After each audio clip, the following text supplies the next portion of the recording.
Dear Mr. President John Dramani Mahama, as Ghana marks its 68th Independence Day, a moment meant to remind us of the hard-won struggle for freedom and justice, I find myself questioning what kind of nation we have truly become. Nkrumah and his comrades fought for a Ghana that would stand as a beacon of self-determination, a nation free from external control, a leader in Panafricanism. But today, that vision is in ruins, not because it was impossible, but because government after government has chosen to erase it. They mock Nkrumah, calling him a dictator, rewriting history to suit the interest of those who benefit from Ghana's continued dependency. They do this not out of ignorance, but out of strategy, because a Ghana that remembers its revolutionary roots is a Ghana that would reject the recolonization happening today. And recolonization is exactly what is happening. It is no longer enforced with chains or guns. It is done through the economy, through religious and political propaganda, through media infiltration, and through the calculated distractions that keep the people from seeing the real enemy. Which brings me to your government's endorsement of the anti-LGBTQ bill, Mr. President. This bill is not about protecting Ghanaian values. It's a tool of division, a smokescreen designed to keep Ghanaians fighting amongst themselves while the real crimes against our nation go unchallenged.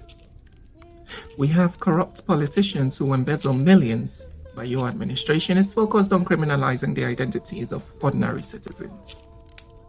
We have multinational corporations extracting our resources for pennies while Ghanaians struggle with unemployment. Yet we are debating who people choose to love.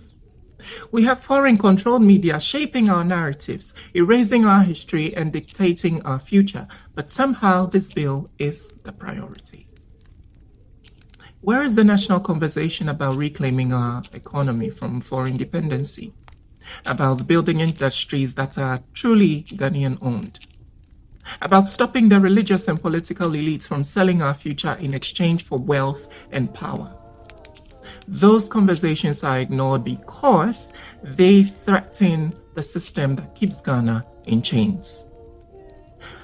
Mr. President, if your administration truly cares about Ghanaian values, then fight for a Ghana that does not bow to foreign interests.